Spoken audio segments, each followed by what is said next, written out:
Hello everyone. आज का हमारा टॉपिक है CTEV, जो एक ऑर्थो का टॉपिक है। तो हम लोग CTEV में क्या क्या पढ़ने वाले हैं आज? डेफिनेशन देखेंगे, पैथो एनाटॉमी देखेंगे, tendon, capsule and ligament involved, then clinical features, then diagnosis, medical management and surgical management.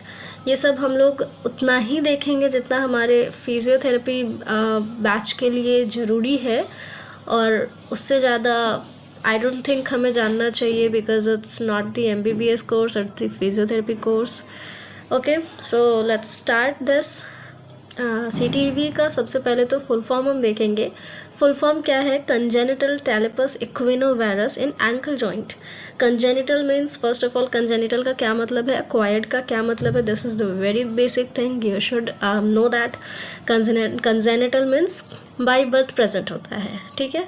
टेलेपस means यहाँ पे टैलस का मतलब दिया होगा एंकल, ठीक है। इक्विनो का मतलब है यहाँ पे इक्विनो का फिगर यहाँ पे है इक्विनस, मतलब कि plantar flexion, and cavus, cavus या फिर हाई आर्च आप बोल सकते हैं। Plantar flexion plus high arch is equinus. Then dorsiflexion plus flat foot is calcaneus, ठीक है।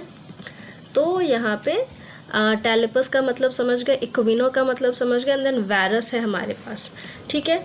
तो वायरस यहाँ पे क्या होता है? इनवर्ड मूवमेंट, ठीक है। CTEV का सबसे प्राइमरी केस हम कैसे समझेंगे? जब कोई पेशेंट ऐसा प्लांटर फ्लेक्शन के साथ आ रहा है, विथ हाई आर्च फुट आ रहा है, and inward movement of foot के साथ आ रहा है, ठीक है। High arch, planter flexion and inward movement, ये हो गया हमारा प्राइमरी केस। अभी ये सब जो हम देख रहे हैं ना, ये सारे के सारे हमारे क्लब फुट या फिर CTEV के डिफरेंट काइंड्स हैं, या फिर टाइप्स हम कह सकते हैं, ठीक है। तो ये हो गया हमारा डेफिनेशन और full form you can say, ठीक है। देन है हमारे पास 4 फुट एडक्शन। 4 फुट एडक्शन में इक्विनस है, इनवर्जन है, adduction eight midtarsal joint है, ठीक है। 4 फुट क्या है? ये देखिए, ये हमारा मिड फुट है। मिड फुट के नीचे हमारा होता है 4 फुट, देन ऊपर वाला पोर्शन होता है हमारा हिंड फुट, ठीक है। तो 4 फुट में क्या बोला गया है? 4 फुट एडक्शन। एडक्शन मतलब अंदर की ओर टच होना, ठीक है। इक्विनस हम बता ही चुके हैं। इनवर्जन मतलब कि अंदर की ओर ट्विस्टेड होना। ईवर्जन मतलब होता है आउटवर्ड मूवमेंट, इनवर्जन होता है इनवर्ड मूवमेंट। एडक्शन पता है, adduction eight midtarsal joint. Tarsal क्या होता है? तो हमारा पाँव का जो बोन्स होता है उसको हम टार्सल बोन बोलते हैं, तो वह वहीं पे टार्सल जॉइंट होता है। और मिड का मतलब है कि टार्सल जॉइंट के मिड में एकदम वो एडक्शन होता है, okay. Then next we have 4 foot cavus at midtarsal joint. Cavus का मतलब हमें पता है एक्सेसिव आर्च और हाई आर्च। तो 4 फुट, ये जो पोर्शन हमारा आगे वाला जो पोर्शन है, ये हमारा है 4 फुट। यही जो 4 फुट है ये केव का फॉर्म कर लेता है, इसे ही हम बोलते हैं कैवस, ठीक है। तो ये सारा हमारा डेफिनेशंस आ जाता है। नेक्स्ट हम देखेंगे पैथो एनाटॉमी। पैथो एनाटॉमी में सबसे पहले क्या है? Smaller than the normal size of foot. जो हमारा नॉर्मल साइज ऑफ फुट होता है उससे छोटा होता है पाँव का साइज CTEV के केस में, ओके। नेक्स्ट हमारे पास टैलस नेक एंगुलेटेड होता है डाउनवर्ड एंड मीडियली। टैलस का नेक यहाँ पे दिखेगा, ये जो टैलस यहाँ पे होता है, टैलस बोन, ठीक है, वो क्या होता है यहाँ पे डाउनवर्ड रोटेटेड होता है एंड देन मीडियली रोटेटेड होता है, ठीक है। इसी केस को हम बोलते हैं क्लब फुट डिफॉर्मिटी और CTEV का पेशेंट, ठीक है। नेक्स्ट हमारे पास है कैल्केनियस साइज डिक्रीज्ड, मतलब जो कैल्केनियम और हील बोन हम कह सकते हैं जो हमारा पैर में प्रेजेंट होता है, इसमें CTEV के केस में क्या होता है? कैल्केनियम का साइज जो है वो डिक्रीज होता है, छोटा होता है, ठीक है। नेक्स्ट इक्विनस, वैल्गस और वायरस। इक्विनस में देखिए, ये जो हमारा प्लांटर फ्लेक्शन में हो जाता है ये हम कह रहे हैं इक्विनस। अब इक्विनस में वायरस भी हो सकता है, वैल्गस भी हो सकता है, मतलब प्लांटर फ्लेक्शन के साथ ये अंदर की ओर होता है, मतलब इनवर्ड अगर हो गया तो इक्विनस प्लस वायरस, अगर ये आउटवर्डेड हो गया तो इक्विनस प्लस वैल्गस। तो ये इक्विनस के टाइप्स हो गए। हम कह सकते हैं इक्विनस में भी टाइप्स होते हैं, आइदर वैल्गस हो सकता है और वैरस हो सकता है।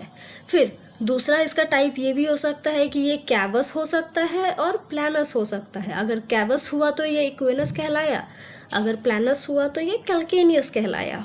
ठीक है, नेक्स्ट हमारे पास है कैलस। कैलस और कनकेव। कनकेव मतलब कि आर्च फॉर्म करना, कन्वेक्स होता है, कन्वेक्स यहाँ पे होता नहीं है, कनकेव होता है। कनकेव और कैलस, तो आर्च फॉर्म करना यही होता है कैलस। ठीक है, तो इतना हम पैथो एनाटॉमी में समझ गए। नेक्स्ट हमारे पास है tendon, capsule and ligament involved. हमारे पास एंटीरियर में 3 टेंडन प्रेजेंट है, flexor hallucis longus tendon, flexor digitorum profundus tendon and tibialis anterior tendon. इन तीनों मसल्स से ओरिजिनेट होकर के हमारे 3 टेंडन बनते हैं। ठीक है, ये तीनों हो गए एंटीरियर टेंडन। एंड ऊपर हमारे पास है एक पोस्टीरियर और एक्लिस टेंडन, जो ये पोस्टीरियर टेंडन होता है। तो ये 3-4 टेंडन्स हैं जो यहाँ पे इन्वॉल्व होते हैं। ठीक है, नेक्स्ट हमारे पास है posterior capsule of subtalar ankle joint, subtalar और एंकल जॉइंट। ठीक है, तो पोस्टीरियर कैप्सूल ऑफ सबटैलर से हम क्या समझ रहे हैं? सबटैलर में सबसे पहले तो हम देखेंगे ये जॉइंट कौन कौन से बोन से मिलके बना है। तो सबटैलर जो है टैलस और कैल्केनियस से मिलके बना है। अब इसका कौन सा साइड किससे मिला है, कैसे ये पोस्टीरियर और एंटीरियर कैप्सूल है, कुछ समझ नहीं आ रहा है। ठीक है, तो हम सबसे पहले देखेंगे कि टैलस का कनकेव पोस्टीरियर फैसेट। ठीक है, टैलस जो बोन है, छोटा सा जो बोन होता है, और कैल्केनियस जो छोटा सा बोन है, अगल बगल में ही प्रेजेंट होता है। ठीक है, कैल्केनियस का जो पोस्टीरियर फैसेट है वो एक कन्वेक्स की तरह काम करता है, एंड टैलस का जो पोस्टीरियर फैसेट है वो कनकेव की तरह काम करता है, और वो दोनों मिक्स होकर के, वो दोनों साथ में जॉइंट होकर के हमें सब टैलर जॉइंट का फॉर्मेशन देते हैं। ठीक है, उसी के बीच में जो कैप्सूल होता है, जो इन दोनों बोन को कनेक्ट रखता है, उसी को हम कैप्सूल बोलते हैं। जो साइनोवियल फिल्ड होता है, एक थिन फाइब्रस लेयर होता है। ठीक है, कैप्सूल हम उसको बोलते हैं। वही कैप्सूल जो है उसका पोस्टीरियर साइड जो है वो CTEV में इन्वॉल्व होता है। ठीक है, ये सब टैलर जॉइंट करता क्या है, तो हमारे पाँव में इनवर्जन और ईवर्जन को अलाउ करता है। मतलब इनवर्जन और ईवर्जन जो हो रहा है उसमें भी कहीं ना कहीं नहीं, सब टैलर जॉइंट का इन्वॉल्वमेंट होता ही है। ठीक है, नेक्स्ट वी हैव मीडियल।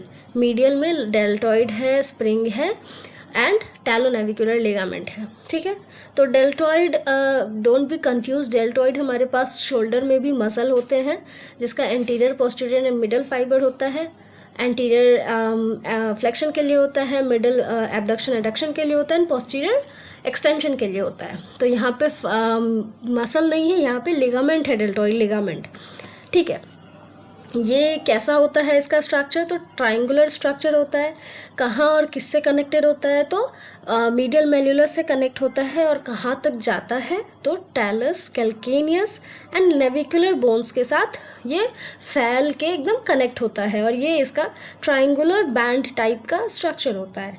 ठीक है, ये करता क्या है, तो लेटरल डिस्प्लेसमेंट ऑफ टैलस होने से प्रिवेंट करता है। मतलब टैलस का लेटरल डिस्प्लेसमेंट ना हो जाए उसका ध्यान डेल्टॉइड रखता है। ठीक है, नेक्स्ट हमारे पास है spring ligament. Spring ligament primarily इसका वर्क क्या है, तो ये मीडियल लॉन्गिट्यूडनल आर्च को स्टेबलाइज रखता है। ये है हमारे स्प्रिंग लिगामेंट का काम। ठीक है, नेक्स्ट हमारे पास है टैलोनेविकुलर लिगामेंट। ये क्या करता है, तो टैलोनेविकुलर लिगामेंट जो है ये हमको सबसे पहले पता है कि ये टैलस और नेविकुलर बोन से मिलके ही बना है, टैलोनेविकुलर लिगामेंट। ठीक है, तो ये वही उसी दोनों बोन्स को स्टेबलाइज करने का काम करता है। देन हमारे पास है प्लांटर में planter fascia and planter ligament. Planter fascia क्या है, तो ये हील बोन से टोज तक फैला हुआ होता है, फैन आउट होता है। ठीक है, तो ये हील बोन को भी स्टेबलाइज कर रहा है, और ये टोज तक जा रहा है तो टोज को भी ये स्टेबलाइज कर रहा है। पूरा का पूरा अगर ये पाँव में ऐसे फैला हुआ है, तो अगर CTEV होगा तो ये भी ट्विस्टेड होगा, तो somehow it is also connected, it is also involved. Then we have plantar ligament. Plantar ligament क्या है, तो ये भी लॉन्गिट्यूडनल आर्च को स्टेबलाइज करने का काम करता है, ठीक है। Next we have interosseous ligament. Interosseous ligament कहाँ प्रेजेंट होता है, तो distal fibula to lateral tibia, ठीक है। डिस्टल फिब्यूला, डिस्टल और प्रॉक्सिमल, प्लीज़ समझ के आना what is distal and proximal. Distal fibula जो होता है उसके मीडियल एस्पेक्ट से ये लिगामेंट स्टार्ट होता है और लेटरल टिबिया तक फैला हुआ होता है, ठीक है। इसका काम क्या होता है, तो एक्सटर्नल रोटेशन एंड डॉर्सीफ्लेक्शन का इसका काम होता है, ठीक है। अभी डॉर्सीफ्लेक्शन का इन्वॉल्वमेंट होता है क्योंकि यहाँ पे कैल्केनियस जो है, कैल्केनियस में ये डॉर्सीफ्लेक्शन मूवमेंट में ही अटक जाता है पाँव, ठीक है। तो हम यहाँ पे कह सकते हैं कि इंटेरोसस लिगामेंट का इन्वॉल्वमेंट होता है। हमें इतना समझ में आया होगा कि कौन सा tendon, capsule and ligament involve हो रहा है CTEV में। नेक्स्ट हमारे पास है क्लिनिकल फीचर्स, कि हम ऐसा कौन सा क्लिनिकल फीचर्स देखते हैं जिससे हमें समझ में आता है what is CTEV and its science, ठीक है। First one is limping gait. Limping gait अगर नहीं समझ में आएगा तो पढ़ के आना है कि एक पाँव पे अच्छे से वो खड़ा नहीं हो पा रहा है, कोई भी बच्चा या कोई भी जो एडल्ट पेशेंट है वो लंगड़ा के चल रहे हैं, तो वो हो गया एक वो लिम्पिंग गेट। हम समझ सकते हैं कि उनके पाँव में प्रॉब्लम है, पाँव में दिक्कत है, CTEV या फिर कोई अदर केस हो सकता है जिसकी वजह से ये उनका गेट पैटर्न चेंज हुआ है, ठीक है। सेकंड हमारे पास है एक यहाँ पे निमोनिक्स जैसा कुछ है CAVE करके, जो हम लोग CTEV के क्लिनिकल फीचर्स में याद रखने के लिए ऐसा रखते हैं। C में क्या है, हाई आर्च फुट, मतलब कि कैवस हो गया हाई आर्च फुट, तो C से कैवस, ये हम याद रख सकते हैं। A से एडक्शन एट टार्सोमेटाटार्सल जॉइंट।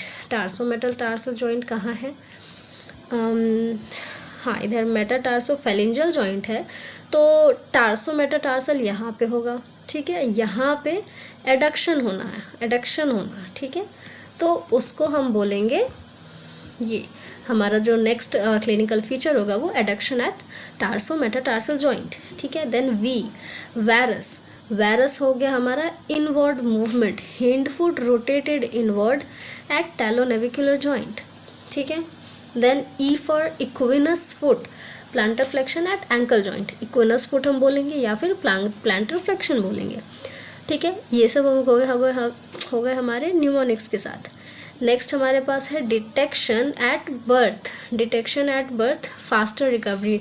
अगर कोई भी पेशेंट हमारे पास at the time of birth आता है या बर्थ के कुछ दिन बाद आता है तो हम फास्टर रिकवरी के चांसेस देख सकते हैं, बट एज अ फिजियो और फिजियोथेरेपिस्ट हमारे पास कोई भी CTEV के पेशेंट प्राइमरी नहीं आते हैं, वो या तो डिटेक्ट हो जाता है और उसके कुछ साल बाद आते हैं, जस्ट क्योंकि किसी भी पेशेंट को इतना नहीं पता कि CTEV अगर हम स्टार्टिंग में डिटेक्ट कर लेते हैं तो फिजियो से ठीक हो सकता है, तो वो सबसे पहले जाते हैं ऑर्थो के पास। तो हमारे पास कोई भी पेशेंट जस्ट CTEV डिटेक्ट होने के बाद आते ही नहीं है, ठीक है। तो हमारे पास इसके चांसेस होते ही नहीं है, बट स्टिल हम रखते हैं कि detection at birth can lead to faster recovery, ठीक है। Then brought during early infancy में शूज़ मॉडिफिकेशन होता है। अगर बच्चा कुछ टाइम बाद ही आया है तो हम शू मॉडिफिकेशन देते हैं ताकि वो ठीक हो सके या फिर उसी में वो अडेप्ट कर सके। अगर बच्चे का पाँव टेढ़ा ही है तो हम उसी में उनको उतना स्ट्रेंथ देते हैं सो दैट वो नॉर्मल तो नहीं बट नॉर्मल से के आसपास तक का लाइफ वो जी सकते हैं, ठीक है। तो नेक्स्ट हमारे पास है टाइप्स ऑफ CTEV। टाइप्स में हमारे पास मैंने बताया था इक्विनस, कैल्केनियस, बहुत सारे यहाँ पे टाइप्स थे, तो ये सब है। फुट प्लांटर फ्लेक्शन प्लस कैवस, जो मैंने बताया था ये रहा, फुट प्लांटर फ्लेक्शन प्लस कैवस, ये जो हाई आर्च है एंड प्लांटर फ्लेक्शन है, तो ये हो गया ये हो गया कैवस एंड देन ये प्लांटर फ्लेक्शन, ठीक है। तो ये मेरा हो गया इक्विनस, ठीक है। नेक्स्ट हमारे पास है foot dorsiflexion plus प्लानस is calcaneus, यहाँ पे है हमारा फुट डॉर्सीफ्लेक्शन में है, फुट डॉर्सीफ्लेक्शन में है एंड प्लानस है, मतलब कि फुट फ्लैट भी है और डॉर्सीफ्लेक्शन में भी है, तो ये हमारा हो जाता है कैल्केनियस। ठीक है, नेक्स्ट हमारे पास है same as above but varus और वैल्गस। या तो इक्विनस हो सकता है या तो कैल्केनियस हो सकता है। इक्विनस में हमारे पास वैरस या वैल्गस के केस आ सकते हैं, कैल्केनियस में भी हमारे पास वैरस या वैल्गस के केस आ सकते हैं। ओके, देन कैवस और प्लानस। कैवस हो गया high arch foot, you already know that. प्लानस हो गया फ्लैट फुट। पेस प्लानस और पेस कैवस हमने पहले ही पढ़ा हुआ होगा ये चीज़। ठीक है, तो नेक्स्ट हो गया स्प्ले। स्प्ले है मतलब कि जो हमारा टोज़ होता है उसके बीच में गैप्स आ जाना। ये जो टोज़ है हमारा, ये ऐसे फैल जाना, सारे टोज़ के बीच में गैप आ जाना, इसे ही हम बोलते हैं स्प्ले। ठीक है, नेक्स्ट हमारे पास है डायग्नोसिस। अब हम डायग्नोसिस देखेंगे कैसे हम CTEV डायग्नोस करते हैं। ठीक है, एंटीनेटल हो गया, एट बर्थ हो गया। एंटीनेटल मतलब प्रीनेटल 24th वीक, जब बच्चा पेट में ही होता है मदर के, तब हम एमनियोसेंटेसिस जो एक वो फ्लूइड का जो टेस्टिंग होता है at the 24th week of pregnancy of mother, हम उस वक्त जब टेस्ट करते हैं तो उसमें हम इंट्रायूटरिन लाइफ में ही उनका ये टेस्ट कर लेते हैं, या हमें पता चल जाता है कि either the child is having any type of issue और कंडीशन और नॉट। ठीक है, तो एक हमारा डायग्नोसिस का ये होता है। हमारे दूसरा है at birth.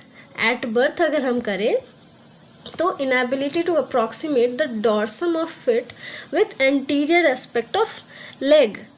Inability to approximate the dorsum of feet with anterior aspect of leg, मतलब जो हमारा dorsum of foot है, dorsum जो है हमारा वो ऊपर लेयर ऑफ द फीट जो है उसका, अब उसको क्या बोलते हैं, पाँव से ऐसा ऊपर की तरफ लेकर अगर नहीं जा पाता है बच्चा, एट बर्थ हम ये चीज़ चेक करते हैं।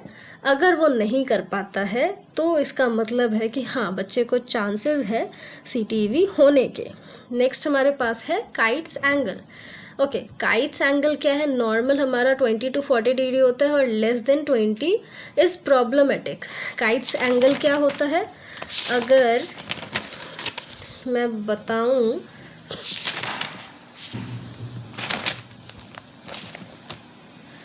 ओके, यहाँ पे है, हाँ, इसमें हम देख सकते हैं काइट्स एंगल के बारे में। तो एक मिनट, हाँ, यहाँ हम ट्राई कर सकते हैं। यहाँ से ऐसा करके एक लाइन होता है, ठीक है। ये आई डोंट नो इफ़ ये 2D में देखने में सही में दिखेगा। हाँ, लेटरल मेल्यूलस की तरफ से या मीडियल मेल्यूलस की तरफ से अगर हम साइड से देखेंगे तो ये समझ में आएगा कि यहाँ पे जो एंगल होता है ना, ये हमारा लेस देन अगर 20 डिग्री आ रहा है तो ये प्रॉब्लमेटिक होगा।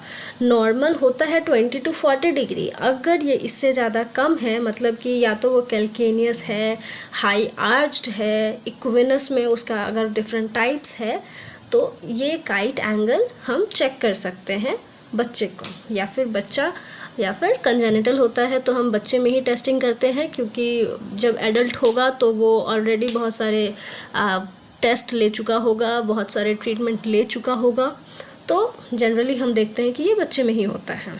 ठीक है, नेक्स्ट हमारे पास है मेडिकल मैनेजमेंट। सबसे पहले के टाइम में मतलब फ्रेंच टेक्निक्स यूज़ होते थे, देन काइट्स मेथड यूज़ होने लगे, देन मैनिपुलेशन। काइट्स मेथड जो था वो मैनिपुलेशन पे बेस्ड था, मतलब कि हम मदर को ही समझा देते थे कि कौन से टाइप्स के मैनिपुलेशन करने हैं, ताकि बच्चा को जो है वो हमारे पास बार बार ना आना पड़े और बच्चा मदर के साथ ही कंफर्टेबल रहे, सो दैट वो ही उनको ट्रीटमेंट कर सके। Treatment on the basis of manipulation, ठीक है, ये होता था। Right now Ponseti method is used, जिसमें हम सीरियल कास्टिंग देखते हैं एंड डेनिस ब्राउन स्प्लिंट देखते हैं। सीरियल कास्टिंग क्या है? जैसे ये देखिए कि यहाँ पे बच्चे का जो कंडीशन है यहाँ पे दिख रहा होगा, ठीक है, ये जो है यहाँ से ऐसे करके पाँव मुड़ा हुआ है। टैलस सबसे पहले दिखा होगा, टैलस जो है डाउनवर्ड एंड मीडियली शिफ्टेड होगा, ठीक है। पाँव पूरा का पूरा इन्वर्टेड है। अब यहाँ पे कैवस और प्लानस तो हमें नहीं दिख रहा है, बट हाँ ऊपर से हम देख सकते हैं कि ये पूरा का पूरा इन्वर्टेड है, ठीक है। अभी कास्टिंग हम कैसे करते हैं, स्टार्टिंग में कुछ टाइम के लिए हम ये वाला कास्टिंग लगाते हैं, ठीक है। जैसा हमारा ये पाँव का शेप होता है और जिस तरीके का पोजीशन होता है उसी में हम कास्टिंग करते हैं। देन हम धीरे धीरे जब उसका कास्टिंग से पाँव सीधा होने लगता है तब हम इस पोजीशन में देखते हैं एंड देन हम ये कास्टिंग करते हैं, ठीक है। धीरे धीरे इसी को सीधा करते करते हम कास्टिंग करते हैं और उसके पाँव, बच्चे के पाँव को और पेशेंट के पाँव को हम सीधा करने की कोशिश करते हैं या फिर बैक टू नॉर्मल पोजीशन लाने की कोशिश करते हैं। ये जो डिफरेंट टाइम में जो हम ये कास्टिंग करते हैं, ये मेथड है हमारा सीरियल कास्टिंग, ठीक है। नेक्स्ट हमारे पास है डेनिस ब्राउन स्प्लिंट। ये क्या करते हैं, तो इसमें हम बच्चे के पाँव को पहना के रखते हैं कुछ टाइम के लिए बोले, या फिर सिर्फ रात में बच्चे को पहना के रखा जाता है, ठीक है। ऐसा कर सकते हैं या फिर ड्यूरिंग डे टाइम पहना के रख सकते हैं, जैसा किया जाए। यहाँ पे लिखा भी है then with shoes during day time for 7 years और Denis Browne splint at night time. तो जिसमें बच्चे कंफर्टेबल रहे, जिसमें मदर उनकी कंफर्टेबल रहे, उसमें हम बच्चे को ट्राई करते हैं कि ये डेनिस ब्राउन स्प्लिंट वो पहने और इसमें चलने की कोशिश करे। अगर चलना नहीं हो पाए तो रात में सोए इसको पहन के, सो दैट उसका पाँव जो है वो ऐसे धीरे धीरे मैनिपुलेट हो जाए और सीधा होने की कोशिश हो, ठीक है। तो these are the medical management which we use for CTEV. So next we have surgical management. हाँ, हम surgical management हमें नहीं करना है, but yeah we have to know what are the management or surgical management we have in this case, ठीक है। तो first we have if 1 to 5 years of child comes to us, to not to us but the surgeon, then surgery क्या है, पोस्टेरोमीडियल soft tissue release होता है। जो medial और posterior जो सॉफ्ट टिश्यू होते हैं उनको रिलीज़ किया जाता है by Turco operation and then McKay's extensions release operation. ये दोनों होते हैं टर्को और मैककेलीज ऑपरेशन, ठीक है। ये 1 to 5 years ऑफ एज के बीच में ये दोनों ऑपरेशंस होते हैं, ठीक है। Then 5 to 7 years of child अगर आता है तो हम ऑस्टियोटोमी करते हैं। ऑस्टियोटोमी के बारे में पता होगा। इसमें हमारे पास है लिकब्लाउ ऑपरेशन, देन डॉयर ऑस्टियोटोमी, इवैन डेलवन ऑस्टियोटोमी, ठीक है। ये तीनों हमारे पास ऑप्शंस होते हैं जो मोस्ट कॉमन है। नॉट मोस्ट कॉमन क्योंकि सर्जरी ज़्यादातर होता नहीं है, हमारा पॉन्शेती मेथड से ठीक हो सकता है, हो जाता है, तो सर्जरी में बहुत कम जाते हैं, ठीक है। ये हो गया। और इसके अंदर हमारे पास 5 to 7 years ऑफ चाइल्ड के अंदर हमारे ये और भी मेथड्स हैं सर्जिकल ट्रीटमेंट के, जिसमें Achilles tendon lengthening and capsulotomy होता है to correct hind foot equinus. Z plasty भी होता है to lengthen Achilles. Then tendon transfer होता है, सॉफ्ट टिश्यू रिलीज़ करते हैं। एंटीरियर टिबियालिस ट्रांसफ़र करते हैं, जो टिबियालिस टेंडन जो होता है एंटीरियर साइड में उसका भी ट्रांसफ़र का काम करते हैं, ताकि जो CTEV में जो पाँव पूरा घुमा हुआ है उसमें जो भी टेंडन्स और लिगामेंट जो इन्वॉल्व्ड हैं उस सब को हम वहाँ से रिलीज़ कर सके धीरे धीरे और उसके पाँव को सीधा कर सके। ऑस्टियोटोमी में क्या होता है, जब हमारा पाँव इस तरीके से होता है तो ऑस्टियोटोमी में हम इसका पाँव को जो है वो इस तरीके से कुछ कट करते हैं, ठीक है। एंड देन वापस से ये इस पोजीशन में रिस्टोर हो जाता है, ठीक है। ये इतना ऐसे करके ये बोन को कट किया जाता है। फिर इस शेप का जो बोन है वो अगर हट गया तो गैप कैसा आएगा, ऐसा कुछ आ जाएगा। अगर देखा जाए तो ऐसा आ जाएगा एंड देन ये वापस से मिक्स हो जाएगा। ये जो ये वाला पोर्शन है ये मिक्स होकर के ऐसा बन जाता है, सीधा हो जाता है। धीरे धीरे ये सीधा होने लगता है। माई drawing is so bad, but अगर समझ में आया होगा तो ये कुछ ऐसा प्रोसेस होता है ऑस्टियोटोमी का, ठीक है। तो ये सारे डिफरेंट सर्जिकल मैनेजमेंट्स हैं जो हमारे पास हैं। अभी आई थिंक इनफ है हमारे पास। हमने डेफिनेशन कवर किया, पैथो एनाटॉमी कवर किया, टेंडन, कैप्सूल, लिगामेंट इन्वॉल्व, क्या कौन से टेंडन का क्या यूज़ है, कौन से लिगामेंट का कितना फंक्शन है, क्या फंक्शन है, ये सब हमने देखा है। क्लिनिकल फीचर्स हमने देखा, diagnosis, medical management, everything we covered here. So this is it for physiotherapy. इतने से ज़्यादा आई डोंट थिंक हमें जानना चाहिए। जानना तो चाहिए हर कुछ, अपने नॉलेज के बेसिस पे डिपेंड करता है कि कितना हमें जानना चाहिए, but because of the physiotherapy course we chose, हमें इतना एनफ है जानने के लिए। सो थैंक यू ऑल, मिलते हैं नेक्स्ट वीडियो में।